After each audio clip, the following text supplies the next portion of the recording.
Board of Ellis County Commissioners will now come to order. And Donna, please note that all three commissioners are present. And the agenda item tonight is to canvass the special sales tax election.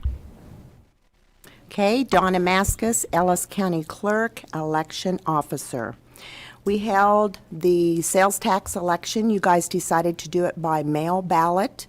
So there were 16,709 ballots that were mailed out. And the total that came back were 6,521. So we had a turnout of 42%. But what amazed me, which you can see the rejected ones there, not delivered at the address, like the voter has moved since they registered, were 1,169. So I really encourage those voters, if they didn't get a ballot, which we did have some, contact us and we could work through it, you know, to let us know, or they're still not going to be on the books come August or November. So, and there were 4 deceased. There were 538 that came back too late. The ballot had to be back by noon on Election Day, April the 7th at noon. So, and they're still coming back. Each and every day we accumulate a few more. They are not opened, they're not tabulated. And a signature missing, or the voter's signature, 574. I wish we could have kept count how many contacts and how hard my staff worked to try to reach those voters, because that is the voter ID check, is a signature. And so, and we always have at least 2 others check it. So we really do work hard, you know, to give the voter the benefit, but some of those signatures were not the same at all. So we tried to contact them, but we didn't get all of them, but we got a lot of them in. So, and with the office locked down, it was meeting at the door, and we had the door buzzer, and I think that worked real well. Good. So, Did you have any signatures that didn't match? oh, yes, yeah, Huh? yeah. Did you have to call them people? Oh, yes, we did, and that's what we work hard, because the law says, you know, you do everything to attempt to reach the voter, you know, so we can count that ballot. It was returned to us, you know, as a voted ballot, but if that signature doesn't match or they fail to sign the ballot, we cannot open it and process it.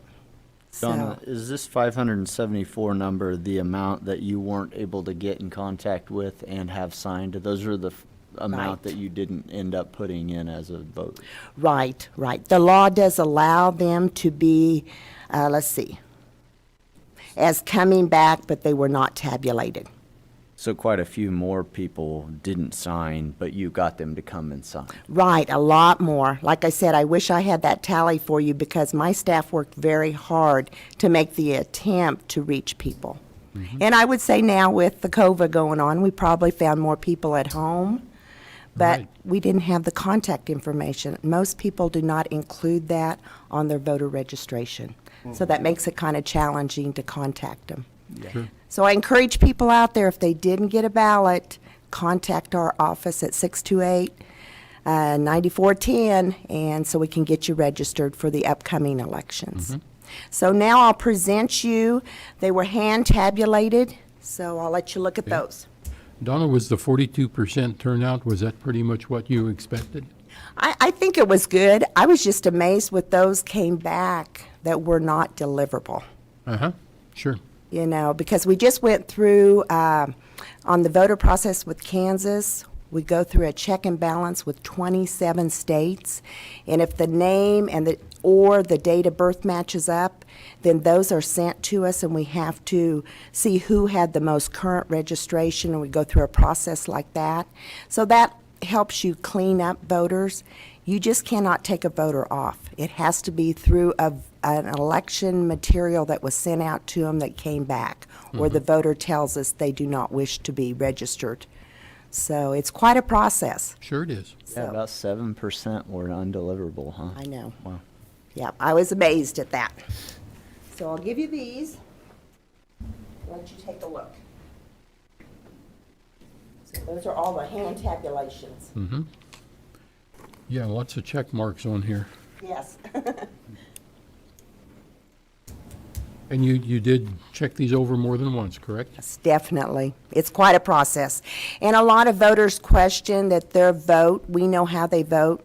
No way. I don't want to know how anybody votes. We want that to be a secret ballot for each and every voter. So we have quite a process. We open it so that ballot is always on the table, so we don't even see it. You know, it's face down. And we work through a process that no one sees how any voter votes. We've always done that. I know the anonymity of the polls is important to people, so that was a couple questions I had, like the signature and things like that, and these are the type of people that would want the security of the signature, but they never want people to know how they voted, and I assured them that's not anything that you guys would ever want or to know or would ever look for, so. And Dustin, we did have some write on their ballot or their envelope. They weren't going to sign it because they didn't want us to know who.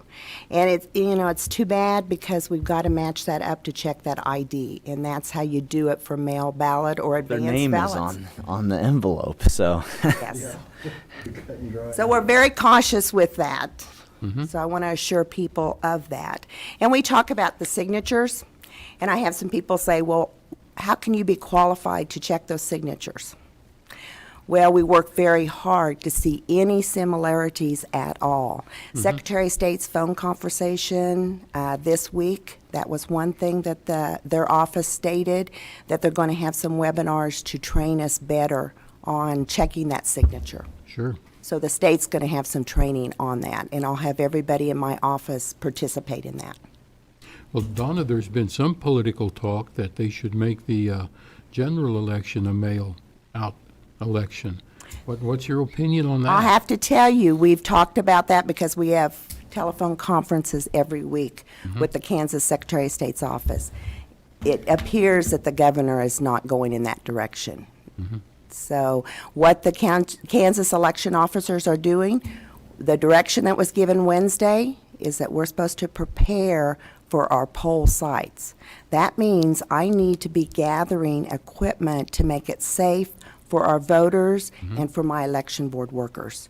And that's going to take some time and, Equipment would you need?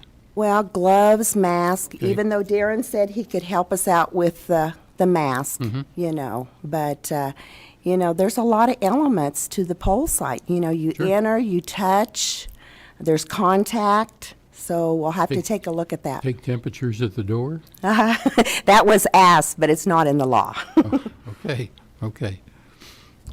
Yeah, I know that it's often questioned about mail ballot elections, and I think the security of the polling sites is important to people, especially on an election such as we have coming up. Definitely. You know- Every election, though, really. Yeah, with this, it was a yes/no question on a tax, but I think of myself personally. My wife and I filled out our ballots separately. It's not something that we ever want to feel like either is pressuring each other to do anything. And I think the beauty of the polling site is that nobody in your household is standing over you while you're making your vote, and it's all done with anonymity for yourself. So I wonder how many times over 50 years of voting that my grandmother voted that she voted differently than my grandfather, and she would have never voted differently had he been standing over her while she was voting. So, Absolutely. so Okay. Anything, Dean? Need a motion to. I do need a motion if you guys are ready Okay. to approve I'll it. make a motion to approve the countywide sales tax. I guess we gotta have two of them, don't we, Donna, for both of them? But to approve Proposition 1 and Proposition 2. Can we do it under the same motion? Okay. I'll make a motion to approve the sales tax under Proposition 1 and Proposition number 2. Okay. I second that. We have a motion and a second. All in favor, say aye. Aye. Motion passes 3-0. Thank you much. And we are dismissed at 5:10.